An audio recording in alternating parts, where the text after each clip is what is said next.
नमस्कार, मैं अशोक कुमार पांडे और स्वागत है आपका टीसीएच पर। एक बार फिर से हाजिर हूं मैं इजराइल फलस्तीन के बीच में जो जंग चल रही है उसकी सारी अपडेट्स लेकर।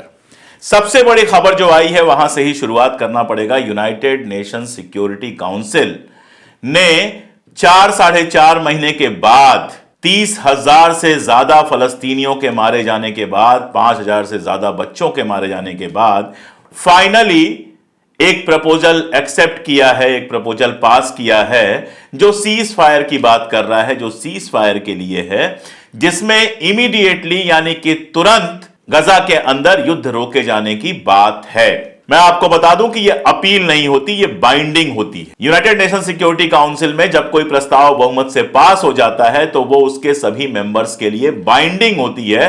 तो यह कोई अपील नहीं की गई है, इजराइल से कोई हाथ पांव जोड़ के नहीं कहा गया है, इजराइल की तरफ उंगलियां उठा के कहा गया है कि बहुत हो गया, आप रमजान के महीने तक सीज फायर कीजिए और फिर इसको लास्टिंग पीस की बात की गई है, यानी परमानेंट सीज फायर की तरफ बढ़िए। और इसमें यह कहा गया है कि जो अगवा किए गए लोग हैं दोनों तरफ के, उनको भी छोड़ा जाए। इसके पहले आप जानते हैं 4 बार प्रपोजल आया। 3 सीज फायर के प्रपोजल को तो अमेरिका ने वीटो कर दिया कि भाई ये मैं लागू ही नहीं होने दूंगा। और उसके बाद अमेरिका अपना एक बहुत ही अजीब सा प्रपोजल लेकर आया था जिसमें इजराइल के ऊपर कोई बाइंडिंग नहीं थी। मैंने विस्तार से उसके बारे में पिछले वीडियोस में बात की थी, जिसको चाइना और रशिया ने वीटो कर दिया कि आपको यहां से इजराइल को अपनी हत्याएं जारी रखने का, अपना जेनोसाइड जारी रखने का जो मैंडेट आप देना चाहते हैं वो नहीं मिलेगा।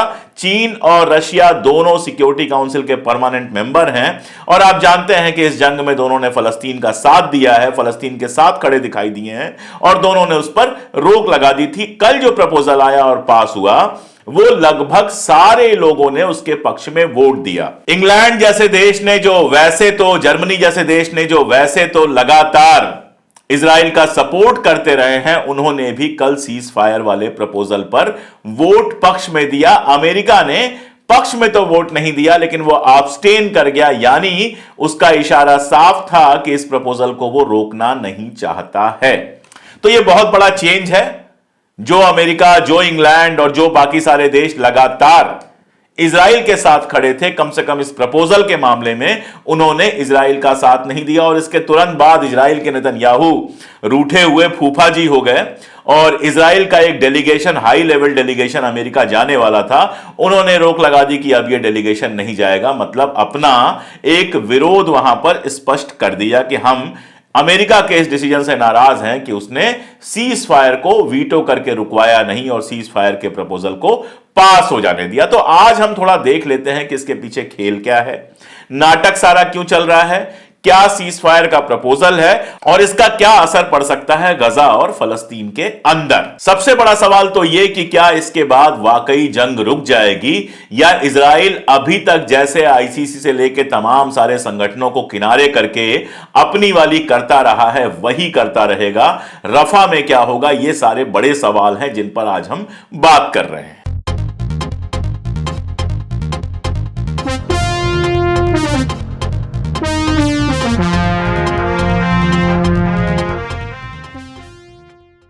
शुरुआत करते हैं रफा से। दरअसल अमेरिका के साथ जो पूरा मसला इजराइल का शुरू हुआ है वो रफा के चलते शुरू हुआ है।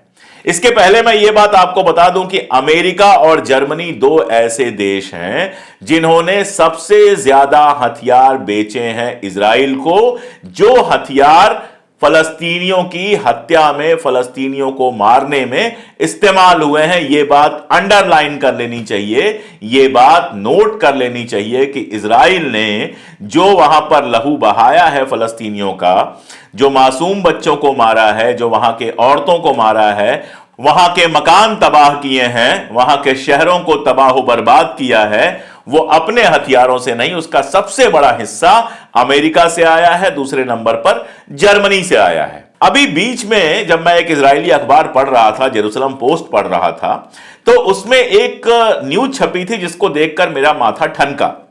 वो न्यूज ये थी कि इजराइल अल्टरनेटिव ढूंढ रहा है, ऐसे देशों को ढूंढ रहा है जहां से हथियार मंगाए जा सकें, क्योंकि अमेरिका से अब शायद उतनी तेजी से हथियार ना आ पाए। क्यों?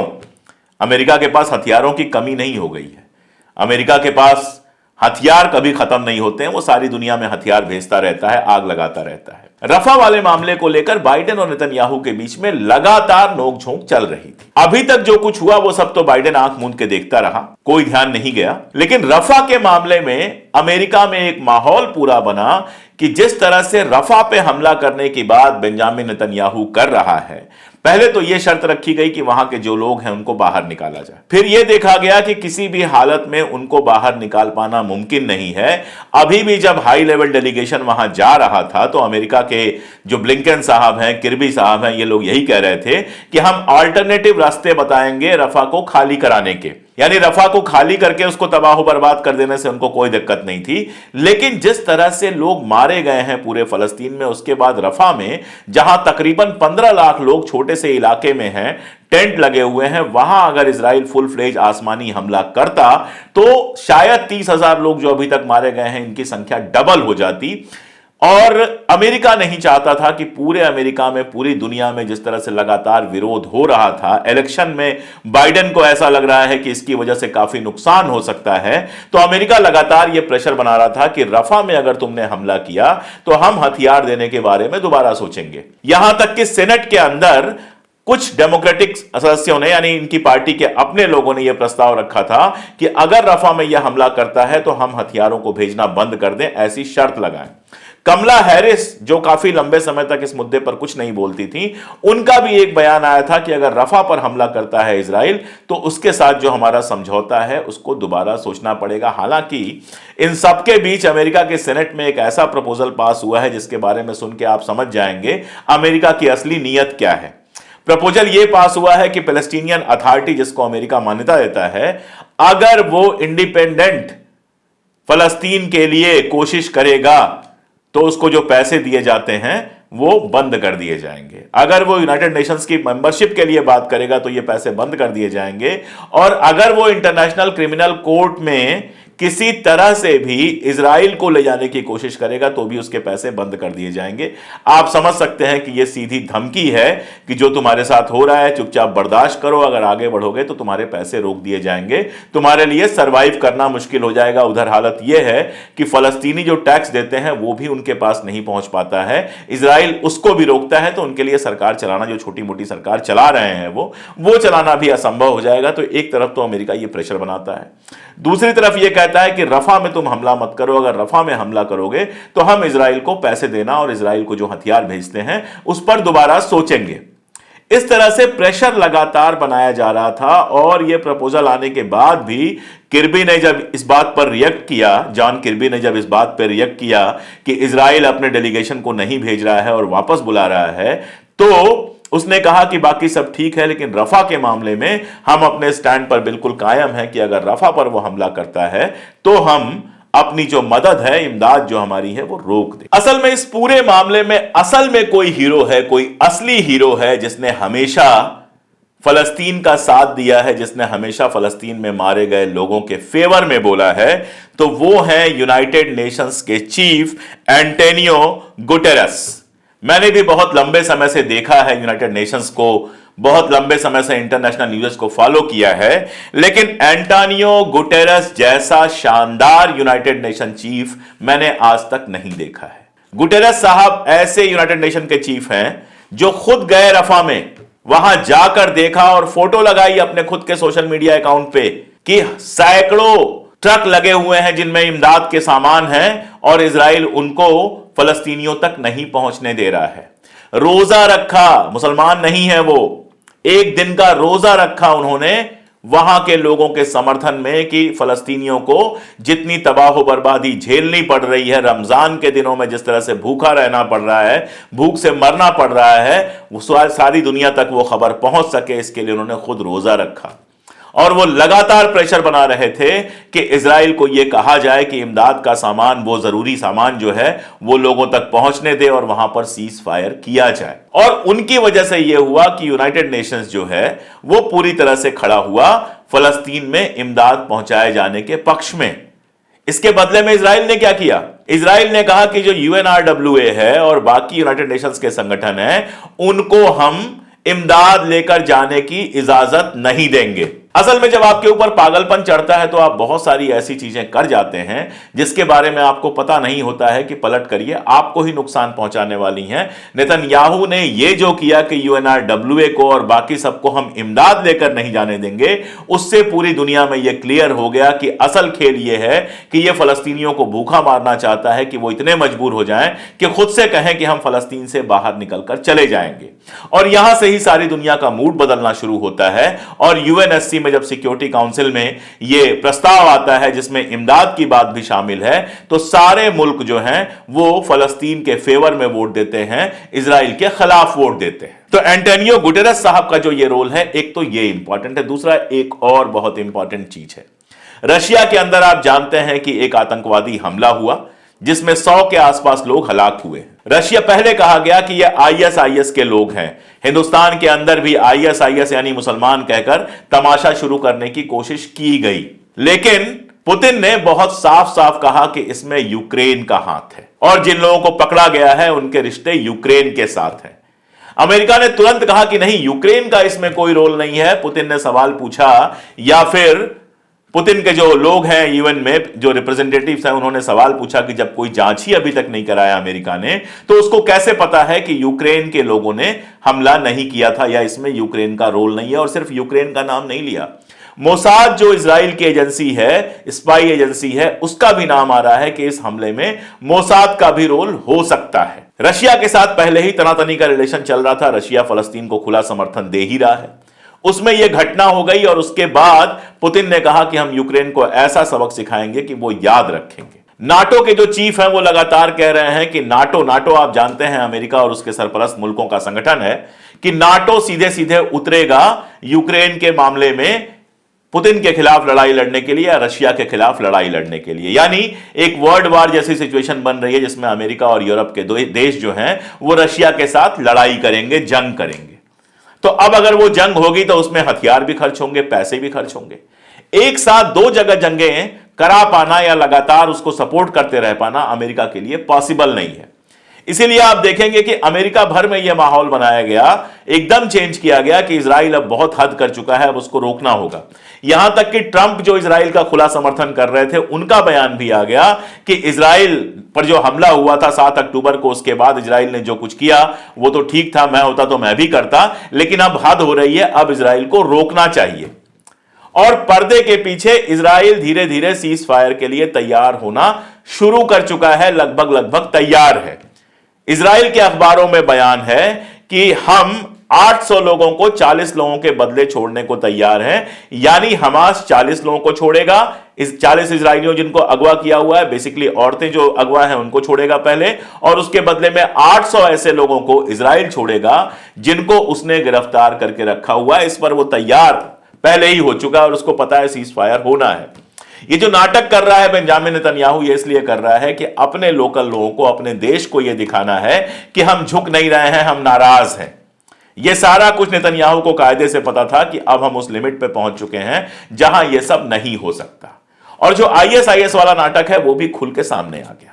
रशिया की जो रिप्रेजेंटेटिव है यूएन में, उन्होंने पूछा कि आखिर आईएसआईएस उन्हीं जगहों पे हमला क्यों करता है जो अमेरिका के दुश्मन हैं। आईएसआईएस का एक वीडियो अभी आया था जिसमें वो हमास को धमका रहे थे। अब सोचिए, आईएसआईएस मैं कई बार बता चुका हूं खुद को मुसलमानों का संगठन कहता है और इजराइल को नहीं, हमास को धमका रहा है। ये खबरें बहुत बार आई हैं कि उसके लोग बीमार पड़े तो इजराइल में उनका इलाज हुआ, घायल हुए तो इजराइल में इलाज हुआ। और अब ये सारी दुनिया जानती है कि आईएसआईएस और कुछ नहीं है, अमेरिका और इजराइल की पैदाइश है। ऐसी तमाम बातें आ चुकी हैं, मैं पहले भी आपको बता चुका हूं। तो आईएसआईएस का नाम लेकर रशिया को कमजोर करने के लिए वो हमला करवाया गया। रशिया उस हमले से डरने दबने की जगह अब खुल के कह रहा है कि हम नाटो के साथ जंग करने को तैयार हैं। रशिया के साथ नॉर्थ कोरिया है, रशिया के साथ चाइना है, रशिया के साथ ईरान है। यानी पूरी दुनिया दो हिस्सों में बंट रही है, अमेरिका के साथ वाले और रशिया के साथ वाले। तो अब अगर ये जंग होती है रशिया के साथ, तो ये कोई मामूली जंग नहीं होगी। रशिया कोई फलस्तीन नहीं है कि आप जाएंगे आसमान से बम बरसा के घर चले आएंगे।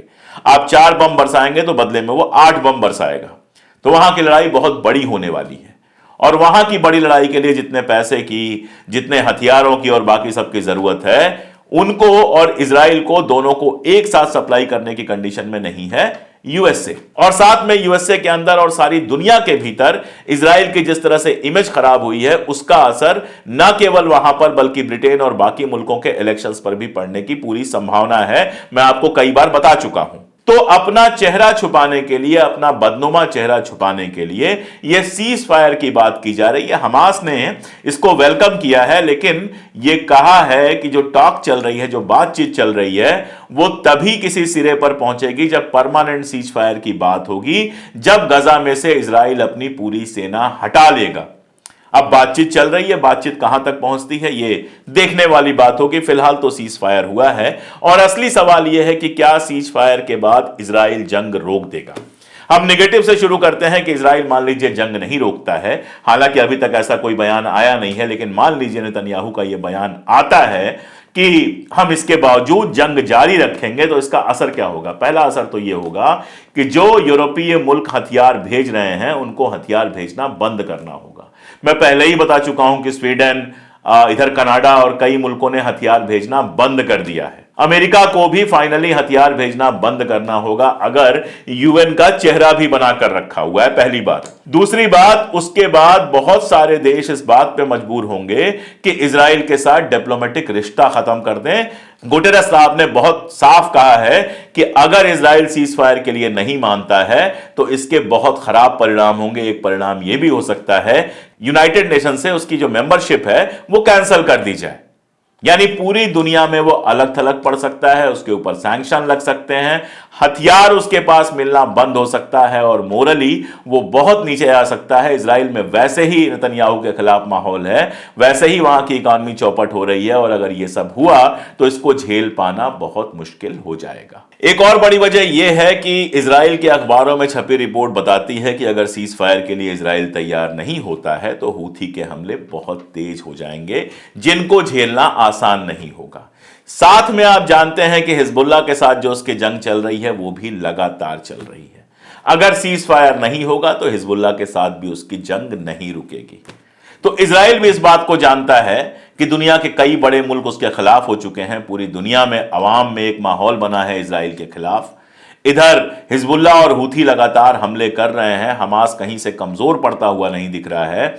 ऐसे में अगर वो जंग जारी रखता है तो उसके लिए फायदे से ज्यादा नुकसान का मामला हो सकता है। इसलिए मेरा मानना है कि फिलहाल ये सीज फायर जो हुआ है, रमजान तक तो कम से कम, जैसा यूएन में पास हुआ है, रमजान तक तो कम से कम उसको कंट्रोल करना पड़ेगा। और रफा के ऊपर हमला करना उसके लिए आसान नहीं होगा। अगर वो रफा के ऊपर हमला करता है तो इसके बहुत ज्यादा बुरे असरात हो सकते हैं उसके अपने लिए। तो अब तक के ये हालात हैं। फिलहाल ये माना जा सकता है कि रमजान के दिनों में अनाज लोगों तक पहुंच जाएगा, लोगों तक इमदाद पहुंचनी अब शुरू होगी, और साथ में रोज जो ये डर उनके साथ होता है कि सुबह उठे हैं तो पता नहीं रात तक जिंदा रहेंगे कि नहीं रहेंगे, वो खत्म हो। जो घायल लोग हैं उनका इलाज हो सके, शायद रमजान तक इतना तो कम से कम पॉसिबल होगा। रमजान के बाद पीस होगी कि नहीं होगी, रमजान के बाद परमानेंट सीज फायर की तरफ चीजें बढ़ेंगी कि नहीं बढ़ेंगी, ये बहुत सारी चीजों पर निर्भर करता है। जैसे जैसे डेवलपमेंट्स होंगे वैसे वैसे मैं उनके बारे में डिटेल्स लेकर आपके बीच में आता रहूंगा।